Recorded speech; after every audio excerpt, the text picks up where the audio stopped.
ಎನ್ಆರ್ಪುರ ಸುದ್ದಿ ಸಮಾಚಾರಕ್ಕೆ ಸ್ವಾಗತ. ಇಂದು ಸೋಮವಾರ. ನಾನು ಎಂಸಿ ಗುರುಶಾಂತಪ್ಪ. ಸುದ್ದಿಗಳ ವಿವರ. ಗ್ರಾಮ ಪಂಚಾಯಿತಿಗಳು ಅಭಿವೃದ್ಧಿ ಜೊತೆಯಲ್ಲಿ ಗ್ರಾಮದ ಜನರ ಆರೋಗ್ಯ ಕಡೆಗೂ ನಿಗಾ ವಹಿಸಬೇಕು ಎಂದು ಕರ್ನಾಟಕ ರಾಜ್ಯ ನವೀಕರಿಸಬಹುದಾದ ಇಂಧನ ಅಭಿವೃದ್ಧಿ ನಿಗಮದ ಅಧ್ಯಕ್ಷ ಟಿ.ಡಿ. ರಾಜೇಗೌಡ ಕರೆ ನೀಡಿದರು. ಅವರು ಶನಿವಾರ ತಾಲೂಕಿನ ಶೆಟ್ಟಿಕೊಪ್ಪದಲ್ಲಿ ಕಡಹಿನಬೈಲು ಗ್ರಾಮ ಪಂಚಾಯಿತಿ, ಶಿವಮೊಗ್ಗ ಜಿಲ್ಲಾ ಮೆಗಾನ್ ಆಸ್ಪತ್ರೆಯ ರಕ್ತನಿಧಿ ಕೇಂದ್ರ, ಶೆಟ್ಟಿಕೊಪ್ಪ ಸರ್ಕಾರಿ ಶಾಲೆ ಹಾಗೂ ಸ್ಥಳೀಯ ಗ್ರಾಮಸ್ಥರು ಮತ್ತು ಸ್ಥಳೀಯ ಸಂಘ ಸಂಸ್ಥೆಗಳ ಸಹಯೋಗದಲ್ಲಿ ಆಯೋಜಿಸಿದ್ದ ಬೃಹತ್ ರಕ್ತದಾನ ಶಿಬಿರದ ಸಮಾರೋಪ ಸಮಾರಂಭದಲ್ಲಿ ರಕ್ತದಾನ ಏರ್ಪಡಿಸಿದ್ದ ಗ್ರಾಮ ಪಂಚಾಯಿತಿಗೆ ಪ್ರಶಂಸನಾ ಪತ್ರ ವಿತರಿಸಿ ಮಾತನಾಡಿ, ಗ್ರಾಮ ಪಂಚಾಯಿತಿಗಳು ಎಂದರೆ ಕೇವಲ ರಸ್ತೆ, ಚರಂಡಿ, ಇನ್ನಿತರೆ ಅಭಿವೃದ್ಧಿ ಕಾರ್ಯಗಳನ್ನು ಮಾತ್ರ ಮಾಡುವುದಲ್ಲ, ಅದರೊಂದಿಗೆ ಸಮಾಜಮುಖಿ ಕಾರ್ಯಕ್ರಮಗಳನ್ನು ಸಹ ಮಾಡಬೇಕು ಎಂದರು. ಶಿವಮೊಗ್ಗದ ಜಿಲ್ಲಾ ಮೆಗಾನ್ ಆಸ್ಪತ್ರೆಯ ರಕ್ತನಿಧಿ ಕೇಂದ್ರದ ಆಪ್ತ ಸಮಾಲೋಚಕ ಹನುಮಂತಪ್ಪ ಮಾತನಾಡಿ, ರಕ್ತದಾನಿಗಳು ಈ ಸಮಾಜದ ನಿಜವಾದ ಹೀರೋಗಳಿದ್ದಂತೆ. ರಕ್ತವನ್ನು ನೀಡಲು ಹಿಂಜರಿಯಬಾರದು. ರಕ್ತದಾನದಿಂದ ನಮ್ಮ ಆರೋಗ್ಯದ ಮೇಲೆ ಯಾವುದೇ ಅಡ್ಡ ಪರಿಣಾಮಗಳು ಬೀರುವುದಿಲ್ಲ. ರಕ್ತದಾನ ಮಾಡಿದ 3 ತಿಂಗಳ ನಂತರ ಪುನಃ ರಕ್ತದಾನ ಮಾಡಬಹುದಾಗಿದೆ. ನೀವು ಕೊಡುವ ರಕ್ತದಿಂದ 4 ಜನರ ಪ್ರಾಣ ಉಳಿಯುತ್ತದೆ ಎಂದರು.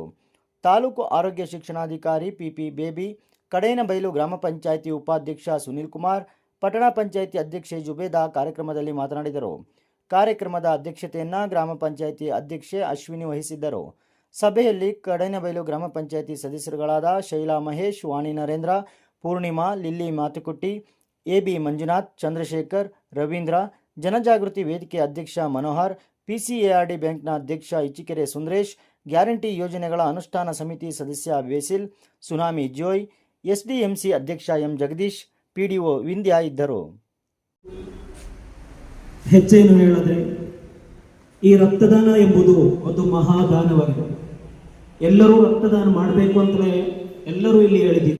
ಎಸ್ಎಸ್ಎಲ್ಸಿ ಪರೀಕ್ಷೆಯಲ್ಲಿ ನರಸಿಂಹರಾಜಪುರ ತಾಲೂಕಿನಲ್ಲಿ 76.22% ಫಲಿತಾಂಶ ಬಂದಿದೆ ಎಂದು ಕ್ಷೇತ್ರ ಶಿಕ್ಷಣಾಧಿಕಾರಿ ಕೆಆರ್ ಪುಷ್ಪ ತಿಳಿಸಿದ್ದಾರೆ. ತಾಲೂಕಿನಲ್ಲಿ 22 ಪ್ರೌಢಶಾಲೆಗಳಿದ್ದು ಒಟ್ಟು 900 ವಿದ್ಯಾರ್ಥಿಗಳು ಪರೀಕ್ಷೆ ಬರೆದಿದ್ದರು. ಇವರಲ್ಲಿ 686 ವಿದ್ಯಾರ್ಥಿಗಳು ಉತ್ತೀರ್ಣರಾಗಿದ್ದು 76.22% ಫಲಿತಾಂಶ ಬಂದಿದೆ ಎಂದು ಅವರು ತಿಳಿಸಿದ್ದಾರೆ. ಪಟ್ಟಣದ ಜೀವನ್ ಜ್ಯೋತಿ ಆಂಗ್ಲ ಮಾಧ್ಯಮ ಪ್ರೌಢಶಾಲೆಯ ಸಿಂಚನ 619 ಹಾಗೂ ಸೋನಿಯಾ 619 ಸಮಾನ ಅಂಕಗಳನ್ನು ಪಡೆದಿದ್ದು, ಇಬ್ಬರೂ ಕೂಡ ತಾಲೂಕಿಗೆ ಪ್ರಥಮ ಸ್ಥಾನ ಪಡೆದಿದ್ದಾರೆ. ಜೀವನ್ ಜ್ಯೋತಿ ಆಂಗ್ಲ ಮಾಧ್ಯಮ ಪ್ರೌಢಶಾಲೆಯು ಸತತವಾಗಿ 16ನೇ ವರ್ಷದಲ್ಲಿ 100% ಫಲಿತಾಂಶವನ್ನು ಪಡೆದಿರುವುದು ವಿಶೇಷವಾಗಿದೆ. ಪಟ್ಟಣದ ಡಿಸಿಎಂಸಿ ಪ್ರೌಢಶಾಲೆಯ ಶಿಬಿನಾ ಥಾಮಸ್ ಹಾಗೂ ಬಾಳೆಹೊನ್ನೂರಿನ ಬಿಜಿಎಸ್ ಆಂಗ್ಲ ಮಾಧ್ಯಮ ಪ್ರೌಢಶಾಲೆಯ ಎಚ್ಯು ಮಿನುಗು 618 ಅಂಕ ಪಡೆದು ತಾಲೂಕಿಗೆ ದ್ವಿತೀಯ ಸ್ಥಾನ ಪಡೆದಿದ್ದಾರೆ.